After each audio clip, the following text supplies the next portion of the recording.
ನಮಸ್ಕಾರ. First tube ನ ಮತ್ತೊಂದು ವಿಡಿಯೋಗೆ ಸ್ವಾಗತ.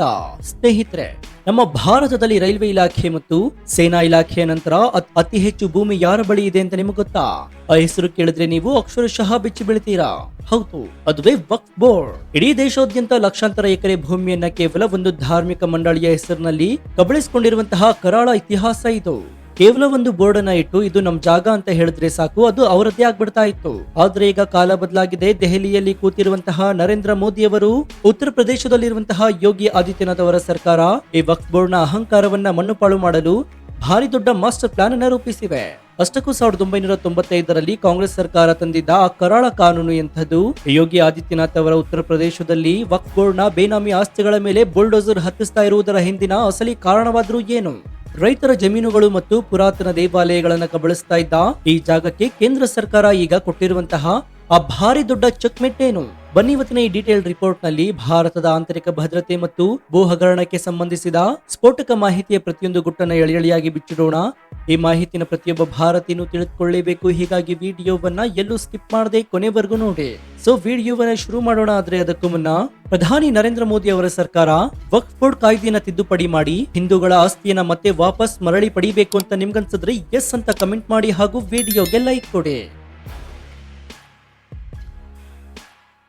ಸ್ನೇಹಿತರೆ, ಈ ಭಾರಿ ದೊಡ್ಡ ಹಗರಣದ ಮೂಲ ಎಲ್ಲಿದೆ ಅಂತ ಹುಡ್ಕೊಂಡು ಹೋದ್ರೆ ನಾವು 1995ರ ಇತಿಹಾಸವನ್ನ ನೋಡ್ಬೇಕಾಗತ್ತೆ. ಅಂದು ಕೇಂದ್ರದಲ್ಲಿ ಅಧಿಕಾರದಲ್ಲಿದ್ದಂತಹ ಕಾಂಗ್ರೆಸ್ ಸರ್ಕಾರ ಕೇವಲ ತಮ್ಮ ವೋಟ್ ಬ್ಯಾಂಕ್ ಭದ್ರಪಡಿಸಿಕೊಳ್ಳಲು ವಕ್ಫ್ ಕಾಯ್ದೆ ಎನ್ನುವಂತಹ ಒಂದು ಅತ್ಯಂತ ಭೀಕರವಾದ ಕಾನೂನನ್ನ ಜಾರಿಗೆ ತರುತ್ತೆ. ಆ ಕಾನೂನಿನ ಪ್ರಕಾರ ವಕ್ಫ್ ಬೋರ್ಡ್ ಯಾವುದಾದ್ರೂ ಒಂದು ಜಾಗವನ್ನ ನೋಡಿ ಇದು ನಮ್ಮ ಆಸ್ತಿ ಅಂತ ಹೇಳಿದ್ರೆ ಸಾಕು, ಅದು ತಕ್ಷಣವೇ ಅವರದ್ದಾಗ್ಬಿಡ್ತಾ ಇತ್ತು. ಆ ಜಾಗದ ಅಸಲಿ ಮಾಲೀಕ ನ್ಯಾಯ ಕೇಳಲು ಯಾವುದೇ ಸಿವಿಲ್ ಕೋರ್ಟ್ ಮೆಟ್ಟಿಲಿರುವಂತಿರಲಿಲ್ಲ. ಬದಲಾಗಿ ಅದೇ ವಕ್ಫ್ ಬೋರ್ಡ್ ನವರೇ ನಡೆಸ್ತಾ ಇದ್ದಂತಹ ವಕ್ಫ್ ಟ್ರಿಬ್ಯುನಲ್ ಮುಂದೆ ಹೋಗಿ ನ್ಯಾಯವನ್ನ ಕೇಳಬೇಕಾಗಿತ್ತು. ಇದು ಯಾವ ಮಟ್ಟದ ಅನ್ಯಾಯ ಅಂದ್ರೆ, ಕಳ್ಳನ ಬಳಿಯೇ ಹೋಗಿ ನೀನು ನನ್ನ ವಸ್ತುವನ್ನ ಕದ್ದಿದ್ದೀಯಾ, ದಯವಿಟ್ಟು ವಾಪಸ್ ಕೊಡು ಅಂತ ಬೇಡಿಕೊಂಡಂತೆ ಆಗ್ತಾ ಇತ್ತು. ಇದೇ ಕರಾಳ ಕಾನೂನನ್ನ ಮುಂದಿಟ್ಕೊಂಡು ದೇಶಾದ್ಯಂತ ಲಕ್ಷಾಂತರ ಎಕರೆ ಭೂಮಿಯನ್ನ ನುಂಗಿ ನೀರು ಕುಡಿಯಲಾಗಿತ್ತು.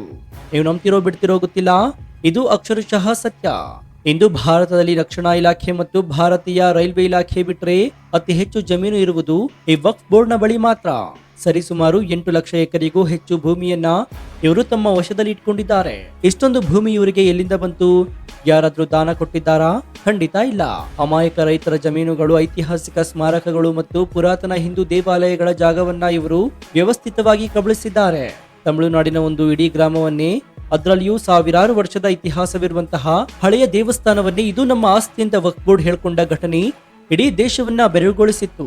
ಈ ಅಹಂಕಾರ ಮತ್ತು ದಬ್ಬಾಳಿಕೆಗೆ ಕೊನೆ ಹಾಡಲೇಬೇಕು ಅಂತ ನಿರ್ಧರಿಸಿದ ಪ್ರಧಾನಿ ನರೇಂದ್ರ ಮೋದಿ ಅವರ ಸರ್ಕಾರ ಈಗ ಒಂದು ಭಾರಿ ದೊಡ್ಡ ಹೆಜ್ಜೆಯನ್ನು ಇಟ್ಟಿದೆ. ಅದೇ ವಕ್ಫ್ ಕಾಯ್ದೆ ತಿದ್ದುಪಡಿ ಬಿಲ್. ಈ ಹೊಸ ಬಿಲ್ ನ ಪ್ರಕಾರ ವಕ್ಫ್ ಬೋರ್ಡ್ ನ ಅಪರಿಮಿತ ಅಧಿಕಾರವನ್ನ ಕತ್ತರಿಸಿ ಹಾಕಲಾಗಿದೆ. ಇನ್ಮುಂದೆ ಅವರು ಯಾವುದೇ ಜಾಗವನ್ನ ನಮ್ಮದು ಅಂತ ಘೋಷಿಸುವ ಮುನ್ನ ಜಿಲ್ಲಾಧಿಕಾರಿಗಳ ಅನುಮತಿ ಕಡ್ಡಾಯ. ಕೇವಲ ಮೌಖಿಕವಾಗಿ ಹೇಳಿದ್ರೆ ಸಾಲದು, ಅದಕ್ಕೆ ತಕ್ಕ ಕಾಗದ ಪತ್ರವನ್ನ ಮತ್ತು ರೆಕಾರ್ಡ್ಗಳನ್ನ ಒದಗಿಸಲೇಬೇಕು. ಎಲ್ಲದಕ್ಕಿಂತ ಮುಖ್ಯವಾಗಿ ಯಾರಿಗಾದ್ರೂ ಅನ್ಯಾಯವಾದ್ರೆ ಅವರು ನೇರವಾಗಿ ಹೈಕೋರ್ಟ್ ಅಥವಾ ಸುಪ್ರೀಂ ಕೋರ್ಟ್ ಮೊರೆ ಹೋಗಬಹುದು. ಈ ಒಂದು ಕಾನೂನಿನ ತಿದ್ದುಪಡಿ ಇಡೀ ವಕ್ಫ್ ಸಾಮ್ರಾಜ್ಯದ ಬೆನ್ನೆಲುಬನ್ನೇ ಪುಡಿ ಮಾಡಿದೆ. ಕೇಂದ್ರ ಸರ್ಕಾರ ದೆಹಲಿಯಲ್ಲಿ ಕುಳಿತು ಕಾನೂನು ಮಾಡ್ತಾ ಇದ್ರೆ, ಇತ್ತ ಉತ್ತರ ಪ್ರದೇಶದಲ್ಲಿ ಮುಖ್ಯಮಂತ್ರಿ ಯೋಗಿ ಆದಿತ್ಯನಾಥ್ ಅವರು ಡೈರೆಕ್ಟ್ ಆಗಿ ಫೀಲ್ಡ್ ಇಳಿದಿದ್ದಾರೆ. ಉತ್ತರ ಪ್ರದೇಶದಲ್ಲಿ ವಕ್ಫ್ ಬೋರ್ಡ್ ಅಕ್ರಮವಾಗಿ ಕಬಳಿಸ್ತಾ ಇದ್ದಂತಹ ಸಾವಿರಾರು ಎಕರೆ ಸರ್ಕಾರಿ ಜಾಗಗಳ ಮೇಲೆ ಈಗ ಹಳದಿ ಬಣ್ಣದ ಬುಲ್ಡೋಸರ್ ಗಳು ನುಗ್ತಾ ಇವೆ. ಯಾರೇ ಅಡ್ಡಿ ಬಂದ್ರು ಕೂಡ ಅವರನ್ನ ಅಲ್ಲೇ ಬಗ್ಗು ಬಡಿಯುವಂತೆ ಖಾಕಿ ಪಡೆಗೆ ಕಂಪ್ಲೀಟ್ ಆಗಿ ಫ್ರೀ ಹ್ಯಾಂಡ್ ಕೊಡಲಾಗಿದೆ. ಲಕ್ನೋ, ಕಾನ್ಪುರ್ ಮತ್ತು ಪ್ರಯಾಗ್ರಾಜ್ನಂತಹ ನಗರಗಳಲ್ಲಿ ಅಕ್ರಮವಾಗಿ ತಲೆ ಎತ್ತಿದ್ದ ಭಾರಿ ದೊಡ್ಡ ಕಮರ್ಷಿಯಲ್ ಕಾಂಪ್ಲೆಕ್ಸ್ ಗಳನ್ನ ಕೇವಲ ಕೆಲವು ಗಂಟೆಗಳಲ್ಲಿ ಸಮತಟ್ಟು ಮಾಡಲಾಗಿದೆ. ಯೋಗಿಯವರ ಈ ರೌದ್ರಾವತಾರವನ್ನ ನೋಡಿ ಭೂ ಕಬಳಿಕೆದಾರರಿಗೆ ಎಲ್ಲಿಲ್ಲದ ನಡುಕ ಶುರುವಾಗಿದೆ. ಇಷ್ಟು ವರ್ಷ ವಕ್ಫ್ ಬೋರ್ಡ್ ನ ದಬ್ಬಾಳಿಕೆಗೆ ಅತಿ ಹೆಚ್ಚು ಬಲಿಯಾಗಿದ್ದು ಯಾರು ಗೊತ್ತಾ? ನಮ್ಮ ದೇಶದ ಮುಗ್ಧ ಬಡ ರೈತರು. ತಮ್ಮ ತಾತ ಮುತ್ತಾತಿಂದರ ಕಾಲದಿಂದ ಉಳುಮೆ ಮಾಡಿದಂತಹ ಜಮೀನಿಗೆ ಏಕಾಏಕಿ ವಕ್ಫ್ ಬೋರ್ಡ್ ನವರು ಬಂದು ಬೋರ್ಡ್ ಹಾಕಿ ಹೋಗ್ತಾ ಇದ್ರು. ಆ ಬಡ ರೈತ ಕೋರ್ಟ್ ಮೆಟ್ಟಿಲೆ ಇರಲು ಹಣವಿಲ್ಲದೆ ಬೀದಿಗೆ ಬೀಳ್ತಾ ಇದ್ದ. ಆದ್ರೆ ಈಗ ಮೋದಿ ಸರ್ಕಾರ ಮತ್ತು ಯೋಗಿ ಸರ್ಕಾರ ಆ ಬಡ ರೈತರಿಗೆ ನ್ಯಾಯ ಒದಗಿಸ್ತಾ ಇದ್ದಾರೆ. ಅಕ್ರಮವಾಗಿ ಕಬಳಿಸಿದಂತಹ ಜಮೀನುಗಳನ್ನ ಮರಳಿ ಆ ರೈತನಿಗೆ ಒಪ್ಪಿಸುವ ಪವಿತ್ರ ಕಾರ್ಯ ಈಗ ಭರದಿಂದ ಸಾಗ್ತಾ ಇದೆ. ಇದು ನಿಜವಾದ ಪ್ರಜಾಪ್ರಭುತ್ವ ಮತ್ತು ನಿಜವಾದ ಸಾಮಾಜಿಕ ನ್ಯಾಯ ಎಂತವ್ರೆ ತಜ್ಞರು. ಬಹಳಷ್ಟು ಕಡೆ ನಮ್ಮ ಪುರಾತನ ಹಿಂದೂ ದೇವಸ್ಥಾನಗಳ ಜಾಗವನ್ನ ಮತ್ತು ಅದರ ಆವರಣಗಳನ್ನ ಉದ್ದೇಶಪೂರ್ವಕವಾಗಿ ಒತ್ತುವರಿ ಮಾಡಿಕೊಳ್ಳಲಾಗ್ತಾ ಇದೆ. ಇತಿಹಾಸವನ್ನ ಮರೆಮಾಚಿಯಲ್ಲಿ ತಮ್ಮ ಧಾರ್ಮಿಕ ಕಟ್ಟಡಗಳನ್ನು ನಿರ್ಮಿಸುವ ಷಡ್ಯಂತರ ದಶಕಗಳಿಂದ ನಡೀತಾ ಇತ್ತು. ಈಗ ನೂತನ ಕಾನೂನಿನ ಅಡಿಯಲ್ಲಿ ಅಂತಹ ಪ್ರತಿಯೊಂದು ವಿವಾದಿತ ಜಾಗದ ಡಿಜಿಟಲ್ ಮ್ಯಾಪಿಂಗ್ ಮಾಡಲಾಗ್ತಾ ಇದೆ. ಸ್ಯಾಟಲೈಟ್ ಮೂಲಕ ಜಾಗದ ಅಸಲಿ ನಕ್ಷೆಯನ್ನು ತೆಗೆದು ಯಾರು ಒತ್ತುವರಿ ಮಾಡಿಕೊಂಡಿದ್ದಾರೋ ಅವರನ್ನ ನಿರ್ದಾಕ್ಷಿಣ್ಯವಾಗಿ ಒಕ್ಕಲೆಬ್ಬಿಸಲಾಗ್ತಾ ಇದೆ. ನಮ್ಮ ಸನಾತನ ಧರ್ಮದ ಸ್ಮಾರಕಗಳು ಈಗ ಮರಳಿ ಜೀವವನ್ನ ಪಡಿತಾ ಇವೆ.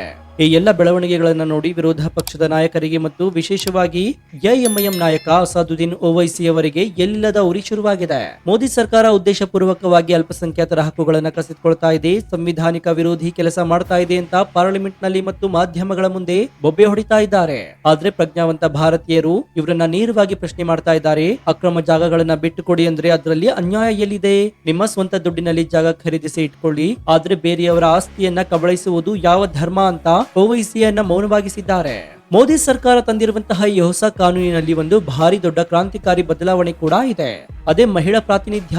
ಇಷ್ಟು ವರ್ಷ ವಕ್ಫ್ ಬೋರ್ಡ್ ನಲ್ಲಿ ಕೇವಲ ಪುರುಷರು ಮಾತ್ರ ಇರ್ತಾ ಇದ್ರು, ಮಹಿಳೆಯರಿಗೆ ಅಲ್ಲಿ ಯಾವುದೇ ಸ್ಥಾನಮಾನ ಇರಲಿಲ್ಲ. ಆದ್ರೆ ಈಗ ಹೊಸ ಬಿಲ್ ಪ್ರಕಾರ ವಕ್ಫ್ ಬೋರ್ಡ್ ನಲ್ಲಿ ಕಡ್ಡಾಯವಾಗಿ ಮಹಿಳೆಯರು ಮತ್ತು ಹಿಂದುಳಿದ ವರ್ಗದ ಮುಸ್ಲಿಂ ನಾಯಕರು ಇರಲೇಬೇಕು ಎಂದು ಆದೇಶಿಸಲಾಗಿದೆ. ಇದರಿಂದ ಬೋರ್ಡ್ ನ ಒಳಗೆ ನಡೀತಾ ಇದ್ದಂತಹ ಕರಾಳ ಷಡ್ಯಂತ್ರಗಳು ಮತ್ತು ಭ್ರಷ್ಟಾಚಾರಗಳಿಗೆ ಬ್ರೇಕ್ ಬೀಳಲಿದೆ ಎನ್ನುವುದು ಅಮಿತ್ ಶಾ ಅವರ ಪಕ್ಕಾ ಲೆಕ್ಕಾಚಾರವಾಗಿದೆ. ಈ ವಕ್ಫ್ ಬೋರ್ಡ್ ನ ಒಳಗೆ ನಡೀತಾ ಇದ್ದ ಭ್ರಷ್ಟಾಚಾರದ ಪ್ರಮಾಣ ಕೇಳಿದ್ರೆ ನೀವು ಅಕ್ಷರಶಃ ದಂಗಾಗಿ ಹೋಗ್ತೀರಾ. ವಕ್ಫ್ ಬೋರ್ಡ್ಗೆ ಸೇರಿದ ಜಾಗಗಳನ್ನ ಕೆಲವು ಭ್ರಷ್ಟ ರಾಜಕಾರಣಿಗಳು ಮತ್ತು ಟ್ರಸ್ಟಿಗಳು ತಮಗೆ ಬೇಕಾದವರಿಗೆ ಅತ್ಯಂತ ಕಡಿಮೆ ಬೆಲೆಗೆ ಲೀಸ್ಗೆ ಕೊಡ್ತಾ ಇದ್ರು. ಬೆಲೆ ಬಾಳುವ ಸಾವಿರಾರು ಕೋಟಿ ಮೌಲ್ಯದ ಜಾಗವನ್ನ ನೂರಾರು ರೂಪಾಯಿಗೆ ಬಾಡಿಗೆ ಕೊಟ್ಟು ಒಳಗೊಳಗೆ ಕೋಟಿ ಕೋಟಿ ಕಪ್ಪು ಹಣವನ್ನ ಜೇಬಿಗೆ ಇಳಿಸ್ಕೊಳ್ತಾ ಇದ್ರು. ಈ ಮೆಗಾ ಸ್ಕ್ಯಾಮ್ ಬಗ್ಗೆ ಇದೀಗ ಸಿಬಿಐ ಮತ್ತು ಇಡಿ ತನಿಖೆ ಚುರುಕುಗೊಳಿಸಿದೆ. ಯಾರು ಈ ಆಸ್ತಿಯನ್ನ ನುಂಗ್ತಾ ಇದ್ರು ಅವರೆಲ್ಲರ ಬಂಡವಾಳ ಶೀಘ್ರದಲ್ಲಿಯೇ ಬಯಲಾಗಲಿದೆ. ಇನ್ನು ಸ್ನೇಹಿತರೆ, ಯಾವುದೇ ಅಕ್ರಮ ಮಾಫಿಯಾವನ್ನ ಮಟ್ಟ ಹಾಕಬೇಕು ಅಂದ್ರೆ ಮೊದಲು ಅವರ ಆರ್ಥಿಕ ಮೂಲವನ್ನ ಕತ್ತರಿಸಬೇಕಾಗತ್ತೆ. ಭಾರತ ವಿರೋಧಿ ಚಟುವಟಿಕೆಗಳಿಗೆ ಮತ್ತು ಗಲಭೆಗಳನ್ನ ಸೃಷ್ಟಿಸಲು ಕೆಲವು ದೇಶದ್ರೋಹಿ ಸಂಘಟನೆಗಳಿಗೆ ಫಂಡಿಂಗ್ ಬರ್ತಾ ಇದ್ದದ್ದೇ ಇಂತಹ ಬೇನಾಮಿ ಆಸ್ತಿಗಳಿಂದ. ಈಗ ಈ ಆಸ್ತಿಯನ್ನ ಸರ್ಕಾರ ಮುಟ್ಟುಗೋಲು ಹಾಕೊಳ್ತಾ ಇರೋದ್ರಿಂದ ಈ ದೇಶದ್ರೋಹಿ ಶಕ್ತಿಗಳಿಗೆ ಹಣದ ಪೂರೈಕೆ ಕಂಪ್ಲೀಟ್ ಆಗಿ ಬಂದಾಗಿದೆ. ಇದು ಭಾರತದ ಆಂತರಿಕ ಭದ್ರತೆಗೆ ಸಿಕ್ಕ ಅತಿ ದೊಡ್ಡ ವಿಜಯವಾಗಿದೆ. ಹೊಸ ಕಾನೂನಿನ ಅಡಿಯಲ್ಲಿ ರಾಜ್ಯ ಸರ್ಕಾರಗಳಿಗೆ ಮತ್ತು ಜಿಲ್ಲಾಧಿಕಾರಿಗಳಿಗೆ ಸುಪ್ರೀಂ ಪವರ್ ಅನ್ನು ಕೊಡಲಾಗಿದೆ. ಯಾವುದೇ ಜಾಗದ ಬಗ್ಗೆ ವಿವಾದ ಇದ್ರೆ ಅದನ್ನ ಪರಿಹರಿಸುವ ಅಂತಿಮ ಅಧಿಕಾರ ಈಗ ಜಿಲ್ಲಾಧಿಕಾರಿಯದ್ದು. ಜಿಲ್ಲಾಧಿಕಾರಿ ಕಂದಾಯ ಇಲಾಖೆಯ ದಾಖಲೆಗಳನ್ನ ಪರಿಶೀಲಿಸಿ ಆ ಜಾಗ ಸರ್ಕಾರದ್ದು ಅಥವಾ ವಕ್ಫ್ ಬೋರ್ಡ್ನದ್ದು ಅಂತ ತೀರ್ಮಾನಿಸುತ್ತಾರೆ. ಇದರಿಂದಾಗಿ ದಶಕಗಳಿಂದ ನೆನೆಗುದಿಗೆ ಬಿದ್ದಿದ್ದಂತಹ ಸಾವಿರಾರು ಜಮೀನು ವಿವಾದಗಳು ಈಗ ಕೇವಲ ಕೆಲವು ದಿನಗಳಲ್ಲಿ ಇತ್ಯರ್ಥವಾಗ್ತಾ ಇದ್ದಾವೆ. ಮೋದಿ ಸರ್ಕಾರದ ಅತಿ ದೊಡ್ಡ ಸಾಧನೆ ಅಂದ್ರೆ ಪ್ರತಿಯೊಂದು ಇಲಾಖೆಯಲ್ಲೂ ಕೂಡ ಡಿಜಿಟಲೀಕರಣ ಮಾಡ್ತಾ ಇರೋದು. ಈಗ ವಕ್ಫ್ ಬೋರ್ಡ್ನ ಪ್ರತಿಯೊಂದು ಆಸ್ತಿಯ ಮಾಹಿತಿಯನ್ನ ಆನ್ಲೈನ್ ಪೋರ್ಟಲ್ ನಲ್ಲಿ ಕಡ್ಡಾಯವಾಗಿ ಅಪ್ಲೋಡ್ ಮಾಡಲೇಬೇಕು.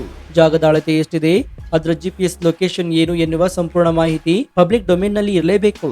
ಕತ್ತಲಲ್ಲಿ ಕಳ್ಳಾಟ ಮಾಡ್ತಾ ಇದ್ದವರಿಗೆ ಈಗ ಡಿಜಿಟಲ್ ಬೆಳಕು ಬಿದ್ದಂತಹ ತಕ್ಷಣ ಎಲ್ಲಿಲ್ಲದ ನಡಕ ಶುರುವಾಗಿದೆ. ಇನ್ನು ಸ್ನೇಹಿತರೆ, ಈ ದೇಶ ಎಲ್ಲರಿಗೂ ಸೇರಿದ್ದು, ಇಲ್ಲಿ ಯಾರು ಬೇಕಾದ್ರೂ ಬದುಕಬಹುದು, ಆದ್ರೆ ಕಾನೂನಿನ ಚೌಕಟ್ಟಿನಲ್ಲಿ ಮಾತ್ರ ಇರಬೇಕಾಗತ್ತೆ. ಧರ್ಮದ ಹೆಸರಿನಲ್ಲಿ ಇತರರು ಆಸ್ತಿಯನ್ನ ಕಬಳಿಸುವ ಹಕ್ಕು ಯಾರಿಗೂ ಇರೋದಿಲ್ಲ. ಕೇಂದ್ರ ಸರ್ಕಾರ ತಂದಿರುವಂತಹ ಈ ಹೊಸ ಕಾನೂನು ಭವಿಷ್ಯದ ಭವ್ಯ ಭಾರತಕ್ಕೆ ಮತ್ತು ಸಮಾನತೆಯ ಸಮಾಜಕ್ಕೆ ಹಾಕಿರುವಂತಹ ಅತಿ ದೊಡ್ಡ ಅಡಿಪಾಯ. ಇನ್ಮುಂದೆ ಈ ದೇಶದಲ್ಲಿ ಪ್ರತಿಯೊಬ್ಬ ಬಡವನ ಆಸ್ತಿಗೂ ಕೂಡ ಸೂಕ್ತ ರಕ್ಷಣೆ ಸಿಗುತ್ತೆ ಎನ್ನುವ ಭರವಸೆ ಕೂಡ ಮೂಡಿದೆ. ಒಟ್ಟಾರೆಯಾಗಿ ಹೇಳೋದಾದ್ರೆ 1995ರಲ್ಲಿ ಶುರುವಾಗಿದ್ದ ಒಂದು ಕರಾಳ ಭೂಕಬಳಕೆ ಷಡ್ಯಂತ್ರಕ್ಕೆ ಇಂದು ಮೋದಿ ಮತ್ತು ಯೋಗಿ ಸರ್ಕಾರ ಅಂತಿಮ ಮಳೆಯನ್ನು ಹೊಡೆದಿದ್ದಾರೆ. ರೈತರ ಕಣ್ಣೀರು ಮತ್ತು ದೇವಸ್ಥಾನಗಳ ಪಾವಿತ್ರ್ಯತೆಯನ್ನು ಕಾಪಾಡುವ ಈ ನಿಟ್ಟಿನಲ್ಲಿ ಸರ್ಕಾರ ಇಟ್ಟಿರುವ ಹೆಜ್ಜೆ ನಿಜಕ್ಕೂ ಐತಿಹಾಸಿಕ. ಯಾರು ಎಷ್ಟೇ ವಿರೋಧ ಮಾಡಿದ್ರು ಕೂಡ, ಎಷ್ಟೇ ಬೊಬ್ಬೆ ಹೊಡೆದ್ರು ಕೂಡ ಭಾರತದ ಕಾನೂನಿನ ಮುಂದೆ ಎಲ್ಲರೂ ಕೂಡ ತಲೆ ಬಾಗ್ಬೇಕು ಎನ್ನುವುದು ಅಕ್ಷರಶಃ ಸತ್ಯ. ಸೊ ನಿಮ್ಗೇನನ್ಸುತ್ತೆ? ವಕ್ಫ್ ಬೋರ್ಡ್ಗೆ ಇದ್ದಂತಹ ಅಪರಿಮಿತ ಅಧಿಕಾರವನ್ನ ಕಡಿತಗೊಳಿಸಿ ಜಿಲ್ಲಾಧಿಕಾರಿಗಳಿಗೆ ಪವರ್ ಕೊಟ್ಟಿರುವ ಮೋದಿ ಸರ್ಕಾರದ ಈ ಮಾಸ್ಟರ್ ಪ್ಲಾನ್ 100% ಸರಿ ಅಂತ ನಿಮ್ಗನ್ಸುತ್ತಾ? ಉತ್ತರ ಪ್ರದೇಶದಲ್ಲಿ ಅಕ್ರಮವಾಗಿ ತಲೆ ಎತ್ತಿದ್ದ ಭಾರಿ ದೊಡ್ಡ ಕಮರ್ಷಿಯಲ್ ಕಾಂಪ್ಲೆಕ್ಸ್ ಗಳ ಮೇಲೆ ಬುಲ್ಡೋಸರ್ ಹತ್ತಿಸಿರುವಂತಹ ಯೋಗಿ ಆದಿತ್ಯನಾಥ್ ಅವರ ಖಡಕ್ ಆಕ್ಷನ್ಗೆ ನಿಮ್ಮ ಬೆಂಬಲ ಇದೆಯಾ? ದಶಕಗಳಿಂದ ಅಮಾಯಕ ರೈತರಿಂದ ಮತ್ತು ಹಿಂದೂ ದೇವಸ್ಥಾನಗಳಿಂದ ಕಬಳಿಸಲಾಗಿದ್ದಂತಹ ಭೂಮಿಯನ್ನ ಮರಳಿ ಪಡೆಯುವಂತಹ ಈ ಮೆಗಾ ಆಪರೇಷನ್ ಇಡೀ ದೇಶಾದ್ಯಂತ ಜಾರಿಯಾಗಬೇಕು ಅಂತ ನಿಮ್ಗನ್ಸುತ್ತಾ? ಈಗಲೇ ನಿಮ್ಮ ಅತ್ಯಂತ ಪ್ರಮುಖವಾದ ತಾರ್ಕಿಕ ಲೆಕ್ಕಾಚಾರ ಮತ್ತು ಪ್ರಾಮಾಣಿಕ ಅನಿಸಿಕೆಯನ್ನು ಕಮೆಂಟ್ ಬಾಕ್ಸ್ ನಲ್ಲಿ ತಪ್ಪದೇ ತಿಳಿಸಿ ಮುಕ್ತವಾಗಿ ಚರ್ಚಿಸೋಣ. ಭಾರತದ ಆಂತರಿಕ ಭದ್ರತೆ ಮತ್ತು ರೈತರ ಹಕ್ಕುಗಳನ್ನ ರಕ್ಷಿಸುವ ಈ ಸ್ಫೋಟಕ ರಿಪೋರ್ಟ್ ಇಡೀ ದೇಶಕ್ಕೆ ತಲುಪುವಂತೆ ಹೆಮ್ಮೆಯಿಂದ ವಿಡಿಯೋವನ್ನ ನಿಮ್ಮ ವಾಟ್ಸ್ಆಪ್, ಫೇಸ್ಬುಕ್ ಗ್ರೂಪ್ಗಳಲ್ಲಿ ಮರೆಯದೆ ಶೇರ್ ಮಾಡಿ. ಇದೇ ರೀತಿಯ ಆಡಳಿತಾತ್ಮಕ ಬದಲಾವಣೆಗಳು, ರಾಷ್ಟ್ರೀಯ ಭದ್ರತೆ ಮತ್ತು ಜಿಯೋಪೊಲಿಟಿಕ್ಸ್ ನ ನಿಷ್ಪಕ್ಷಪಾತ, ತ್ವರಿತ ಮತ್ತು ಅತ್ಯಂತ ಡೀಟೇಲ್ ಆದ ರಿಪೋರ್ಟ್ಗಳಿಗಾಗಿ ನಿಮ್ಮ ನೆಚ್ಚಿನ ಫಸ್ಟ್ ಟ್ಯೂಬ್ ಯೂಟ್ಯೂಬ್ ಚಾನೆಲ್ ಅನ್ನು ಈಗಲೇ ಸಬ್ಸ್ಕ್ರೈಬ್ ಮಾಡಿಕೊಂಡು ಪಕ್ಕದಲ್ಲಿರುವಂತಹ ಬೆಲ್ ಐಕಾನ್ ಅನ್ನು ಪ್ರೆಸ್ ಮಾಡಿ. ಇದರಿಂದ ನಾವು ಹಾಕುವ ಹೊಸ ವಿಡಿಯೋಗಳ ನೋಟಿಫಿಕೇಶನ್ ಮೊದಲು ನಿಮಗೆ ಸಿಗುತ್ತೆ. ಮತ್ತೊಂದು ಕುತೂಹಲಕಾರಿ ವಿಡಿಯೋದೊಂದಿಗೆ ನಿಮ್ಮನ್ನ ಭೇಟಿ ಆಗ್ತೀನಿ. ಅಲ್ಲಿಯವರೆಗೂ ಎಚ್ಚರದಿಂದ ಇರಿ. ದೇಶ ವಿದೇಶದ ಆಗು ಹೋಗುಗಳನ್ನ ಗಮನಿಸ್ತಾನೆ ಇರಿ. ಇದಾಗಿತ್ತು ಈ ಕ್ಷಣದ ವಿಶೇಷ. ನೋಡ್ತಾ ಇರಿ ಫಸ್ಟ್ ಟ್ಯೂಬ್ ಕನ್ನಡ. ಧನ್ಯವಾದ.